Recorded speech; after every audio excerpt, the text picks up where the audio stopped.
Assalamualaikum warahmatullahi wabarakatuh. Selamat pagi teman-temanku semua dan dosen yang saya hormati. Semoga kita semua berada di lindungan Allah Subhanahu wa taala dan kita semua diberikan kesehatan.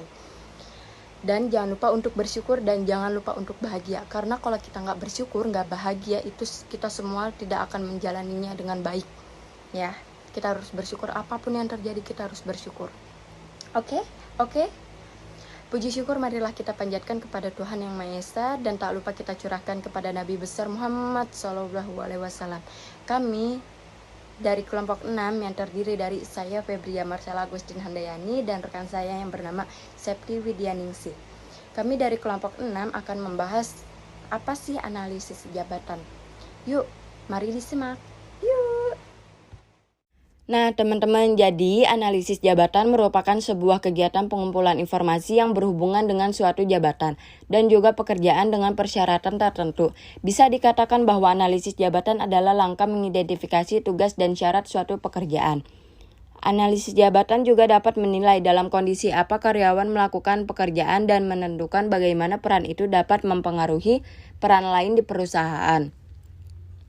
Analisis jabatan menyangkut fakta, yaitu informasi tentang apa yang dikerjakan dalam jabatan itu, bukan tentang si pemegang jabatan. Analisis jabatan juga tidak menganalisis tentang hasil karya penjabatnya. Karena itu analisis jabatan harus dibedakan dari analisis karyawan yang menganalisis sifat-sifat karyawannya. Tujuan analisis jabatan itu ada 5, yaitu yang pertama memudahkan proses rekrutmen, yang kedua menganalisis kinerja karyawan, yang ketiga merancang program pelatihan karyawan. Yang keempat, menentukan kompensasi. Yang kelima, efisiensi sumber daya. Jenis-jenis analisis jabatan. Yang pertama, job analysis for personal specification. Ialah segala bentuk analisis yang dimana dapat membantu seseorang dalam menentukan syarat mental yang akan mereka butuhkan dari seseorang tersebut untuk mencapai suatu keberhasilan dalam memangku jabatan tertentu. Yang kedua, job analysis for training purposes ialah suatu bentuk analisis yang dapat memudahkan seseorang dalam menentukan suatu proses yang harus mereka tempuh di dalam pekerjaan yang akan mereka kerjakan kepada seseorang tenaga kerja yang masih baru, yang mana untuk kepentingan suatu latihan dan juga pendidikan. Yang ketiga, job analysis for setting rates ialah suatu bentuk analisis yang diperlukan dalam menentukan nilai dari masing-masing jabatan di dalam suatu organisasi sehingga dapat memudahkan dalam penentuan tingkat upah. Yang keempat, job analysis for methods improvements ialah segala bentuk analisis yang dapat membantu dan mempermudah seseorang tentang suatu cara dan juga metode kerja dalam masing-masing jabatan. Selanjutnya ada manfaat analisis jabatan. Manfaat analisis jabatan sebagai landasan untuk melaksanakan mutasi, promosi, training atau pelatihan, kompensasi, syarat lingkungan kerja, dan untuk pemenuhan kebutuhan peralatan. Selanjutnya ada manfaat analisis jabatan bagi perusahaan. Yang pertama untuk menganalisa dalam merekrut karyawan dan seleksi. Yang kedua untuk mengevaluasi kerja seperti menetapkan kompensasi yang adil.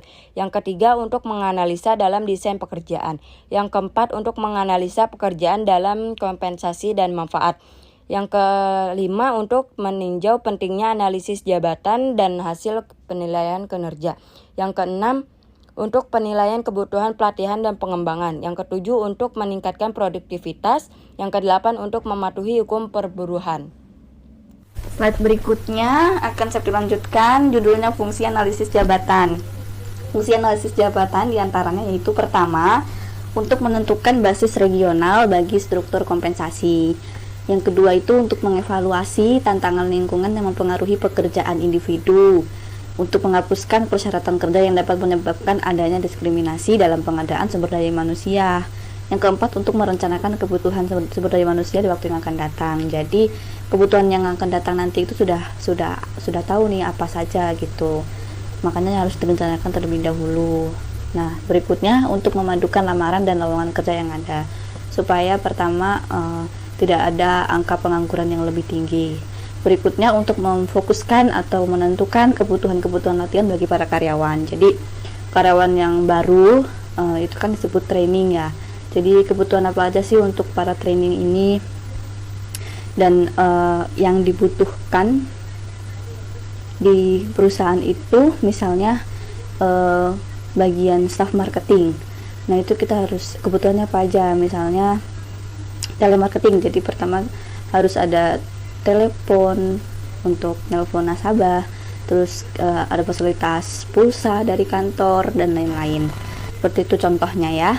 Berikutnya untuk mengembangkan rencana-rencana pengembangan pegawai yang potensial. Jadi rencananya apa aja sih untuk pegawai yang punya potensi bagus gitu. Misalnya nanti naik jabatan atau kompensasinya juga akan naik, seperti itu contohnya. Berikutnya untuk menetapkan standar prestasi kerja yang realistik. Berikutnya untuk menempatkan karyawan sesuai dengan keterampilannya. Berikutnya untuk membantu revisi atau perbaikan struktur organisasi. Yang berikutnya untuk memperkenalkan karyawan baru dengan pekerjaan mereka. Yang berikutnya untuk memperbaiki alur kerja. Berikutnya untuk memberikan data sebagai fungsi saluran komunikasi. Biasanya di kantor itu ada saluran telepon ya, telepon kabel gitu.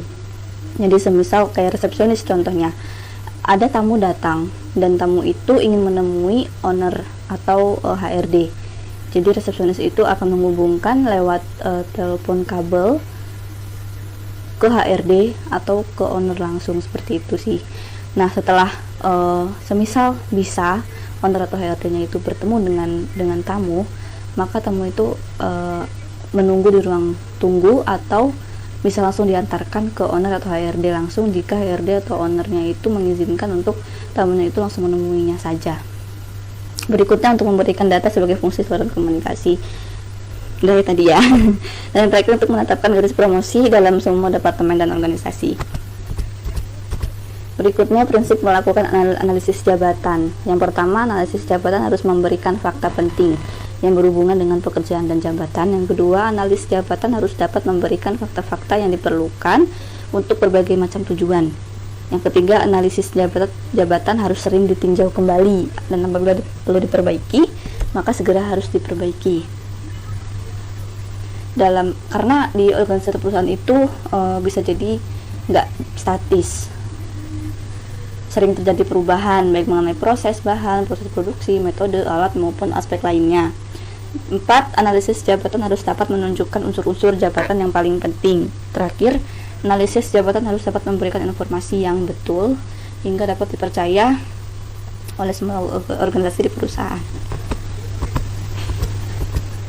Berikutnya teknik menyusun peringkat jabatan. A. Metode ranking. Apa itu metode ranking? Metode ranking itu membandingkan setiap jabatan yang ada di organisasi untuk kita tuh melihat kemampuan effort fisiknya dan mental tanggung jawabnya di kondisi pekerjaan itu. B. Metode klasifikasi terkait kategori menempatkan apakah sudah sesuai atau belum ditempatkan di jabatan itu. Proses terus dilakukan sampai betul-betul apakah karyawan ini sesuai di jabatan ini. Yang C. Metode perbandingan faktor. Penilaian faktor-faktor yang bisa dikompensasi harus ada data terendah sampai batas tertingginya. Yang terakhir, metode poin. Seluruh hasil penilaian dijumlahkan semakin tinggi poin, maka semakin tinggi nilai jabatannya. Jadi jika penilaian karyawan ini bagus dan berhak untuk naik jabatan, maka ia akan naik jabatannya. Contoh analisisnya untuk jabatan itu pertama mengumpulkan informasi. Jadi kita harus mengamati dan mewawancarai karyawan itu dulu. Kita minta karyawan untuk menjelaskan tugas yang dilakukan dengan spesifik. Dia harus tahu apa saja tugas-tugasnya dan tanggung jawabnya. Yang kedua, membandingkan dengan perusahaan lain. Menemukan data mengenai posisi dari analisis jabatan untuk meyakinkan bahwa perusahaan sudah sesuai atau belum di situasi kerja yang baru. Salah satu caranya ya membandingkan dengan perusahaan lain apakah